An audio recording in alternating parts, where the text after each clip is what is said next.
नमस्कार, आप देख रहे हैं न्यूज वन इंडिया। मैं हूं आपके साथ राजेश कुमार। बुलेटिन की शुरुआत बड़ी खबर के साथ करेंगे। जौनपुर से खबर है, जहां पूर्व सांसद धनंजय सिंह को 7 साल की सजा सुनाई गई है। अपहरण और रंगदारी केस में सजा का ऐलान हुआ है। इस वक्त ये बड़ी खबर जौनपुर से, जहां अपहरण और रंगदारी केस में धनंजय सिंह को 7 साल की सजा सुनाई गई।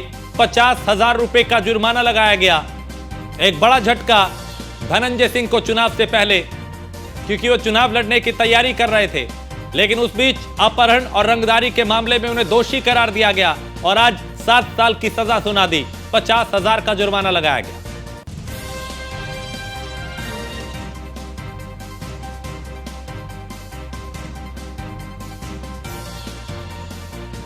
तो कौन है धनंजय सिंह? 1990 में हाई स्कूल में पढ़ने के दौरान पहली बार चर्चाओं में आया धनंजय सिंह का नाम। शिक्षक की हत्या में पहली बार धनंजय सिंह का नाम सामने आया और पुलिस पूर्व शिक्षक की हत्या के मामले में आरोप नहीं साबित कर पाई थी। यहीं से धनंजय पर आपराधिक मामलों से जुड़े आरोप लगना शुरू हुए। 1992 में इंटर कॉलेज से बोर्ड की परीक्षा दे रही धनंजय सिंह पे एक युवक की हत्या का भी आरोप लगा और परीक्षा के अंतिम 3 पेपर धनंजय सिंह ने पुलिस हिरासत में दिए। धनंजय सिंह ने लखनऊ यूनिवर्सिटी से स्नातक में प्रवेश किया और छात्र राजनीति और सरकारी विभागों के टेंडर में धनंजय सिंह का नाम उभरा। वर्चस्व की होड़ में धनंजय सिंह का नाम कई गंभीर आपराधिक मामलों से जुड़ा और हत्या की साजिश समेत आधा दर्जन मुकदमे लखनऊ के हसनगंज थाने में दर्ज हुए। 1997 में इंजीनियर गोपाल शरण श्रीवास्तव की ठेकेदारी के विवाद में हत्या हुई। धनंजय सिंह पर हत्या का आरोप लगा। मामले में धनंजय फरार हो गए। बीएसपी सरकार ने धनंजय सिंह पर 50,000 का इनाम भी घोषित किया था और फरारी के दौरान लखनऊ में हुए 3 हत्याओं में भी धनंजय सिंह का नाम जुड़ा।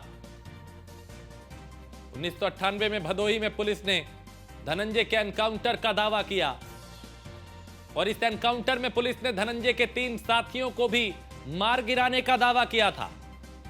बाद में खुलासा हुआ कि मारे गए चारों युवक निर्दोष थे और इस प्रकरण में 22 पुलिसकर्मियों के खिलाफ हत्या का मुकदमा दर्ज हुआ। 2 साल बाद 1999 में धनंजय सिंह ने कोर्ट में आत्मसमर्पण किया और 2 साल बाद यानी 1999 में धनंजय सिंह ने कोर्ट में आत्मसमर्पण किया, सरेंडर किया। इंजीनियर हत्याकांड मामले में पुख्ता साक्ष्य न होने की वजह से धनंजय सिंह को कोर्ट ने बरी कर दिया। 2002 में रारी विधानसभा क्षेत्र से निर्दलीय प्रत्याशी के तौर पे चुनाव धनंजय सिंह ने जीता। 2007 में उन्हें जेडीयू से टिकट मिला और वो विधानसभा पहुंचे। 2008 में धनंजय सिंह ने जेडीयू छोड़कर बसपा का दामन थाम लिया और 2009 के लोकसभा चुनाव में बीएसपी ने उन्हें जौनपुर से टिकट दिया। पहली बार धनंजय सिंह सांसद बनकर लोकसभा पहुंचे 2009 में, लेकिन बसपा से धनंजय सिंह के संबंध ज्यादा समय तक टिक नहीं पाए, चल नहीं पाए और मायावती ने 2011 में धनंजय सिंह पर पार्टी विरोधी गतिविधियों में शामिल होने के आरोप लगा के पार्टी से बाहर का रास्ता दिखा दिया। धनंजय सिंह ने 2014 का लोकसभा चुनाव निर्दलीय प्रत्याशी के रूप में लड़ा, लेकिन धनंजय सिंह को पराजय का सामना करना पड़ा था, यानी हार का सामना करना पड़ा था और साल 2017 और 2022 में भी विधानसभा चुनाव भी लड़े और यहां भी हार का सामना करना पड़ा। कुछ दिन पहले सुर्खियों में आए धनंजय सिंह का नाम एक बार फिर सुर्खियों में आया और जौनपुर से लोकसभा चुनाव लड़ने का ऐलान किया था।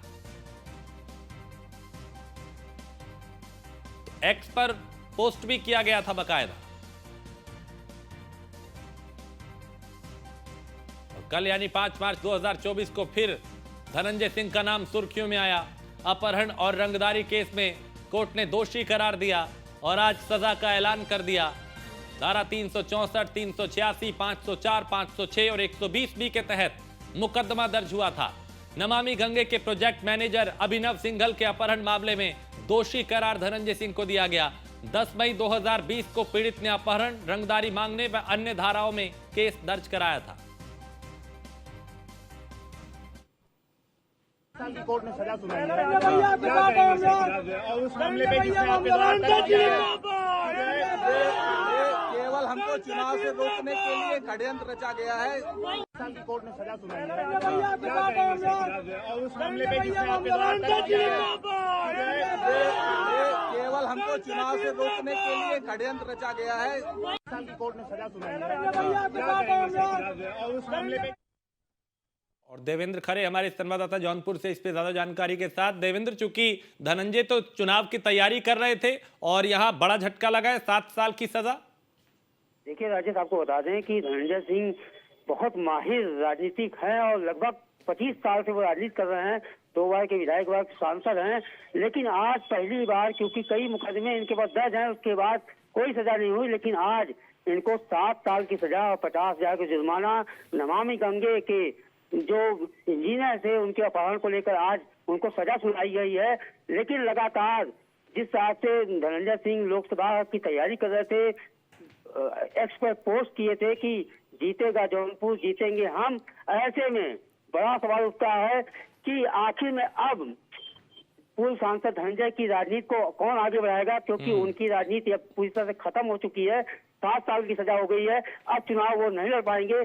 अब देखना ये होगा कि जो उनकी पत्नी है, जिला पंचायत अध्यक्ष हैं श्रीकला रेड्डी धनंजय, अब वो उनकी राजनीति को सफल को आगे बढ़ाएंगी कि नहीं बढ़ाएंगी, क्योंकि लगातार जिस हिसाब से भाजपा के संपर्क में थे, लेकिन भाजपा के संपर्क में न मिला टिकट, यहाँ से कृपा शंकर सिंह को टिकट मिला। उसके दूसरे दिन बाद उन्होंने पोस्ट किया एक्स पर कि जीतेगा जौनपुर, जीतेंगे हम। उसके बाद लगातार सपा की पार्टी में लगातार राम गोपाल से लेके शिवपाल यादव से लेके अखिलेश यादव तक मान मनोबल किए। लगभग उनका टिकट फाइनल था। कल उनकी पेशी थी इस अपहरण कांड को लेकर, जिसमें जज ने इनको ठीक है, दोषी करार दिया। बिल्कुल 7 साल की सजा सुनाई और एक बड़ा झटका यहाँ पे धनंजय सिंह को। बहुत शुक्रिया देवेंद्र इस जानकारी के लिए।